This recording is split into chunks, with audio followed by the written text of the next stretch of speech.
नमस्कार, मैं भावना प्रकाश और आप देख रहे हैं ओए अफलातून।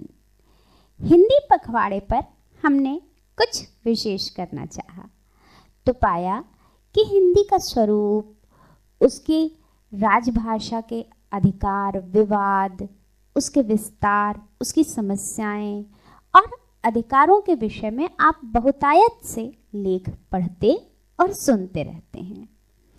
तो हमने सोचा क्यों ना हिंदी से जुड़े कुछ रुचिकर तथ्यों को आपके लिए प्रस्तुत करें, जो विद्यार्थी जीवन में तो हमने रट्टा मारकर याद किए थे और उसके बाद हमारा सामान्य ज्ञान भी बन गए थे, मगर कहीं ना कहीं जिंदगी की आपाधापी में हम उन्हें भूल गए हैं। तो आइए इन सटीक, संक्षिप्त और रोचक वीडियोस के माध्यम से उन चीज़ों का रिन्यूअल करते हैं। तो ये है आज का रिन्यूअल, हमारी हिंदी बेल्ट। हमारे भारत के जिस भूभाग में हिंदी बड़े प्यार से बोली, समझी और सुनी जाती है, वो हिस्सा। यूँ तो हमारा भारत एक इंद्रधनुष है और इसकी हर भाषा का अपना एक अलग ही माधुर्य है। इसी तरीके से हिंदी भी अपने आप में बहुत सारी विविधताओं और माधुर्य को समेटे हुए है।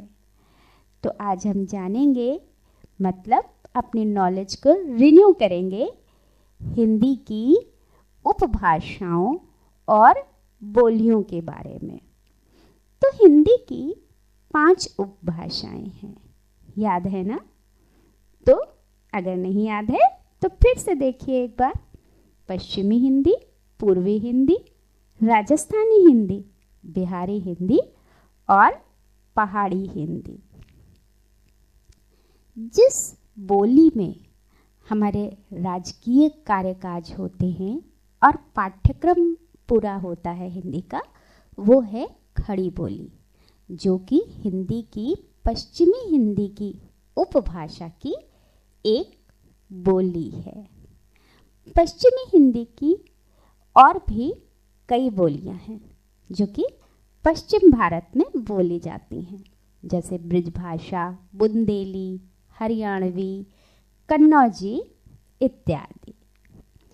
पूर्वी हिंदी की जो उपभाषा है, उसकी बोलियां पूर्वी भारत में बोली जाती हैं, जैसे अवधी, बघेली और छत्तीसगढ़ी।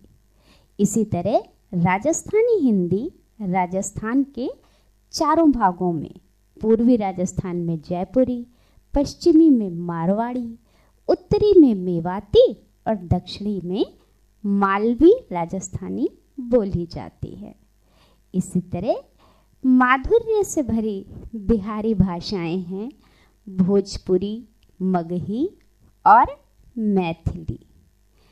और उसी माधुर्य से भरी प्यारी दुलारी पहाड़ी बोलियां हैं कुमाऊनी, गढ़वाली और नेपाली। नेपाली बोली भी हमारे देश के एक भूभाग में भी बोली जाती है। तो ये थी आज की जानकारी। चलते हैं, फिर मिलेंगे। नमस्कार।